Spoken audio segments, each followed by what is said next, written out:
I'm so sad right now, guys. I don't know if you can see that. Offensive guru. That's who we hired. That's who we've kept employed for almost 3 years.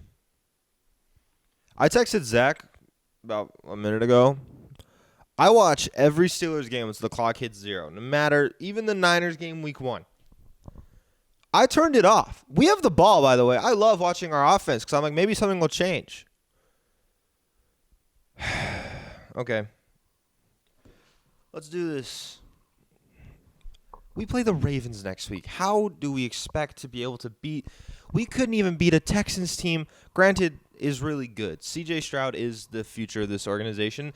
This Texans team was on their third-string center at one point. Their entire offensive line were second stringers. They were playing a guy that we fucking cut. They were playing a guy who looked good for them that we drafted in the third round. Green might not have been the fucking problem. I think our coaching might have been the fucking problem.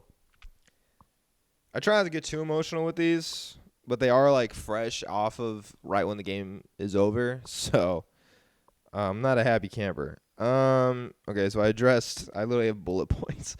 I addressed CJ Stroud is him, so I can get rid of that. We're going to talk about this first. Kenny's hurt. There's a fear that it's his ACL. If Kenny injures his ACL and, like, it's a possible tear or anything serious, Canada has to be fucking fired. Okay, full clarity. When I talk about Matt Canada, I'm not talking about the person Matt Canada. As frustrating as he is, and we'll talk about it, he is still a human being. When I talk about Matt Canada, it's not the person. It is the employee. For instance, if you were the manager of a restaurant and you had a new server, and for the first week or two, this server kept dropping food, you're like, all right, they're new. It's going to happen. The game just ended. I just got notified. Oh my God, the Bears lost. Holy shit, that's crazy. Anyways, yeah, you'd be like, okay, it's their first week. A month in, you'd be like, and they keep dropping food. You'd be like, okay, I'll give them, they're on a short leash now. And then imagine like 2 days after thinking that, the server dropped the food onto a table and then spit on every single person sitting at that table. You know, paying customers, almost kind of like fans to an organization of football. But yeah, drop the food, spit on them, and then as the manager, you're like, you know what? We're actually going to promote this person to lead. And then the next day, that server did everything again, but to everybody in the restaurant. Surely you would fucking fire that person, right? Because that person clearly isn't good at that job. That's a long roundabout way of saying Matt Canada is, I am actually going to do something. I'm going to blame Kenny's injury on Matt Canada. I'm not going to blame it on the O-line. The O-line has its own fucking problems that we'll talk about in a little bit because the O-line looked fucking horrible. But Kenny does not get hurt in this game. Or fucking Kenny doesn't get fucking sacked as much as he does or under pressures. Kennedy couldn't breathe in this game. Literally. For instance, I know people are going to say, oh, he missed Connor Hayward in the end zone. Yeah, well, if he didn't have every edge rusher from the fucking Texans bring down his neck, maybe he does make that throw. But it's hard when Kenny's constantly under pressure. But the fact, yes, Matt Canada's play calling an ineptitude to be able to fucking call a competent play call on 4th and 1. 4th and 1 in a half where we were averaging 5.1 yards per carry. That's right. Second half came, we were averaging 5.1 yards per carry. We have a 225-pound running back who's 6'3", and we need 1 yard. And you're like, no, let's line up in shotgun. You know what? If maybe if they called a fucking sticks play or any of the ridiculous fucking plays that we would usually call in 3rd and 19. But no, they didn't even play a fucking shallow route. The closest route to Kenny on that play was the running back, but Kenny didn't have time because he was under pressure right away. But they ran like mid-posts. Why are we trying to get 1 yard and we're playing 5-10 yards down the fucking field? But no, let's line up in shotgun and pass the ball on 4th and 1. going for it, I'll give them credit for because we were down. I think it was 16-6 at that point. So, like, either way, if we get a touchdown on that drive or a field goal, it's still going to be a 2-possession game. Speaking of going in for fourth, Mike Tomlin, his decision-making still boggles me. I don't want him fired. I will never call for Mike Tomlin to be fired because he's a phenomenal head coach. He does things that frustrate me. But, for instance, 4th and 2, inside the 2 minutes, we're down 16-0, and we're on, I think, the 48-yard line, and you punt it. I almost said Matt Canada. Mike Tomlin has a very famous quote. He says, "We don't live in our fears." You're fucking constantly living in your fears, man. You are you're telling your offense by not going for that, yeah, we don't have faith in you. That's what you are diminishing the offense's fucking confidence. Najee looks frustrated. Yeah, probably because he feels like no one has fucking confidence in him. George Pickens looks frustrated, probably because no one has confidence in this offense. Speaking of Najee and no one having confidence in him, I love Najee Harris, and I want to see Najee Harris succeed. And he has. I apologize to Najee Harris because last week I said Najee was the problem. Najee's not the problem. I love Najee and I want to see him succeed. Pittsburgh needs to trade him because Najee would have success on any other fucking team that has some competence at the offensive line and offensive schemes, because Najee is trying his hardest and we're ruining him.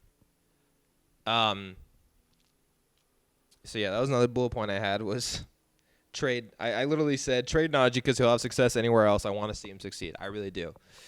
O-line's still not fixed. It can't be players at this point because we've gone through so many offensive linemen and we still look like shit.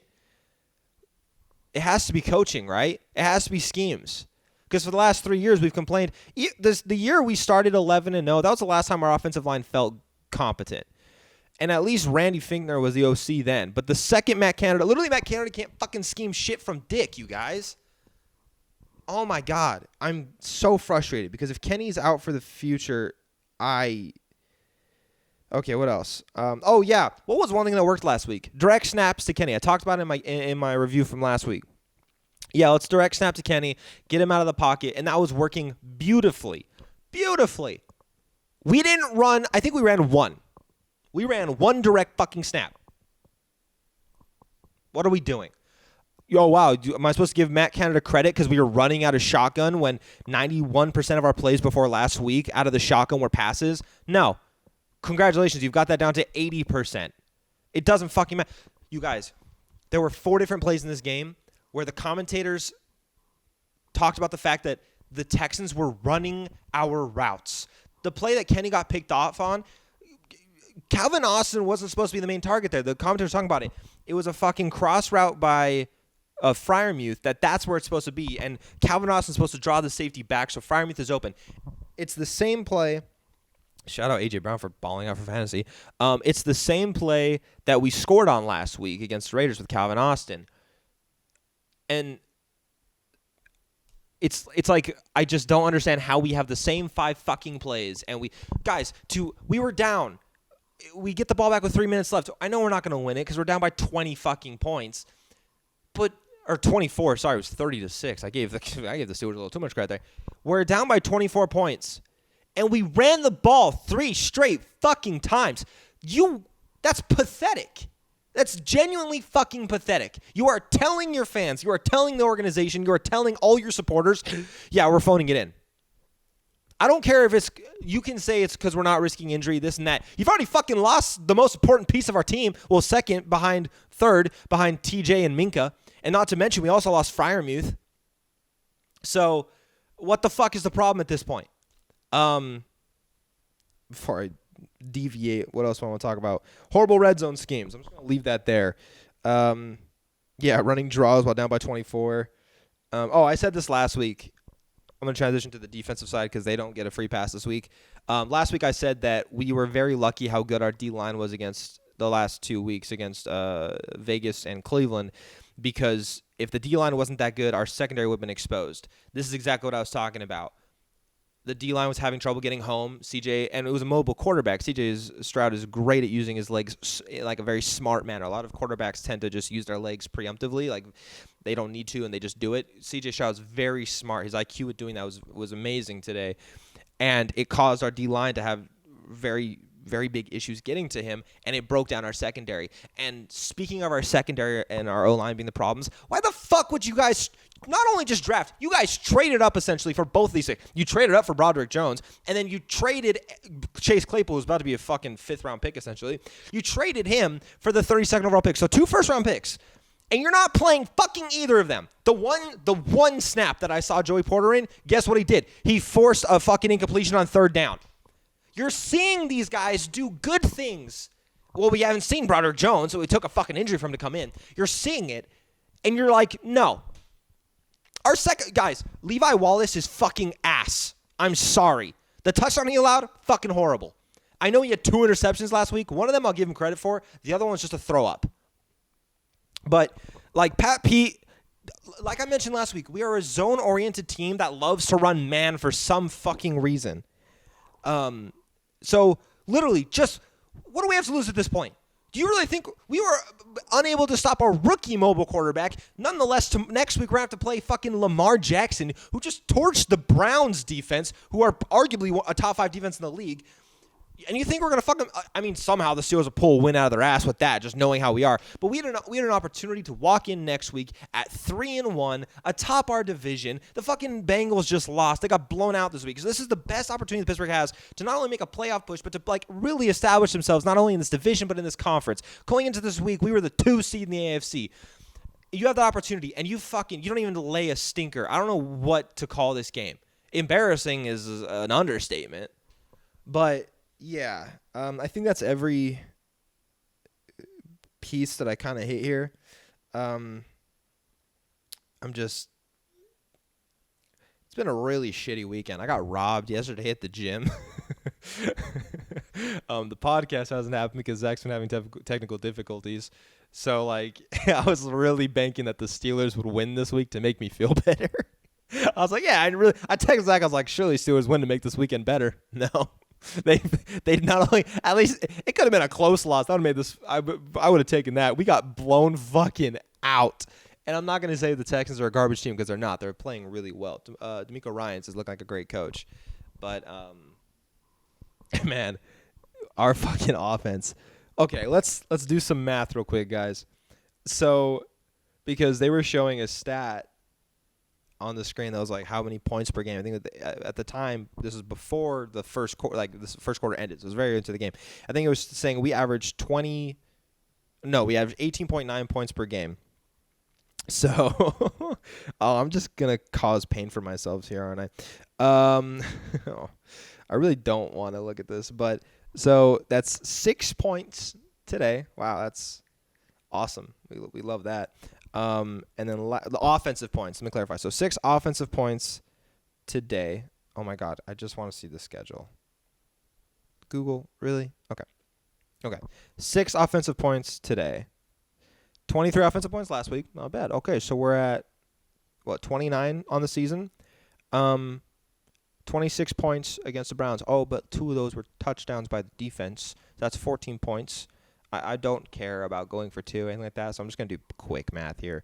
So that's 14 points. So that's 12 points by the offense, all of which, I think field goals. So Boswell doesn't count as offense, essentially, but whatever. We'll count it. So 12 and 29, it's 41.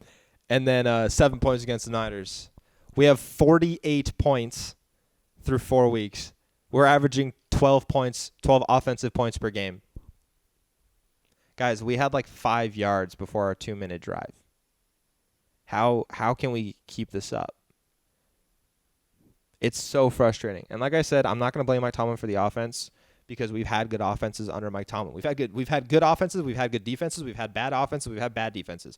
Mike Tomlin is not the problem because like I talked about last week, Mike Tomlin is not a play caller. Kind of like how Sean McVay, Kyle Shanahan, Andy Reid, like they are the play callers. That's why their coaching trees work. That's why they can let their coaches go. I talked about that last week. Mike Tomlin's not a play caller. That's the coordinator's job. So I'm not going to blame Mike Tomlin. I will blame Mike Tomlin for certain things like coaching decisions. But really defeating loss.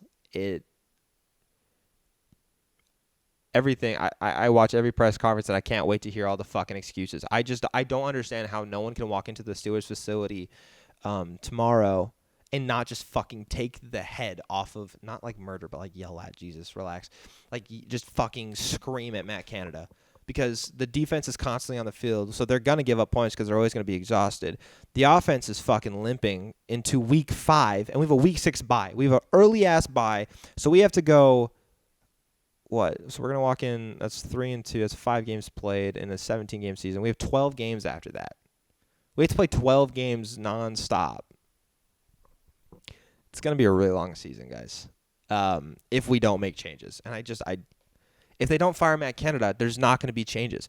I'm going to make a bold prediction right now. The only reason we looked somewhat good against the Raiders last week is because the Raiders are going to finish as the bottom 3 defense, and the Raiders are going to be drafting within the top 5. It's going to fucking happen. They looked horrible.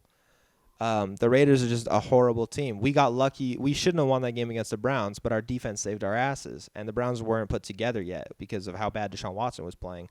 So we beat the Browns, so we're second in the division right now.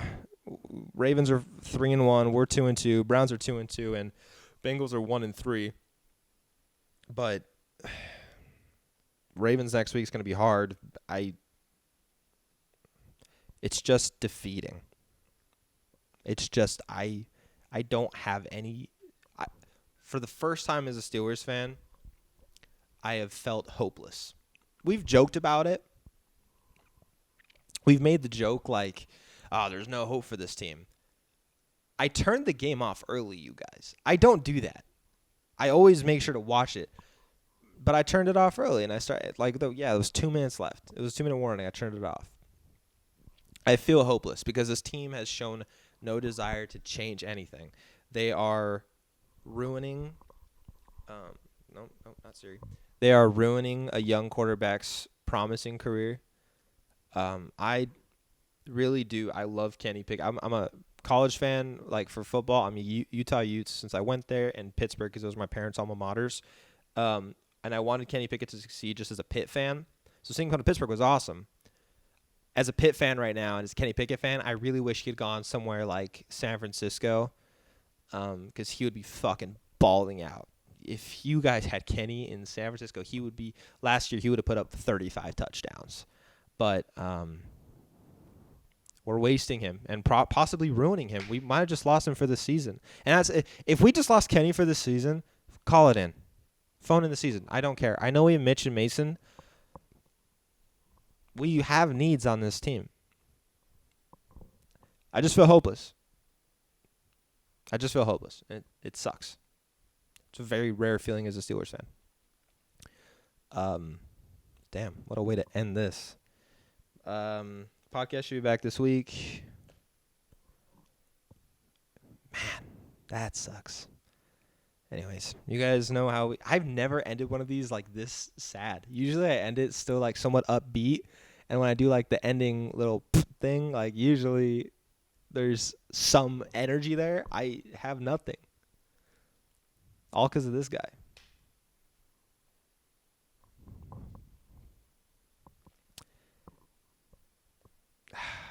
I don't even want to do it, but then I'm like giving in, you know? All right, you guys know how I end this.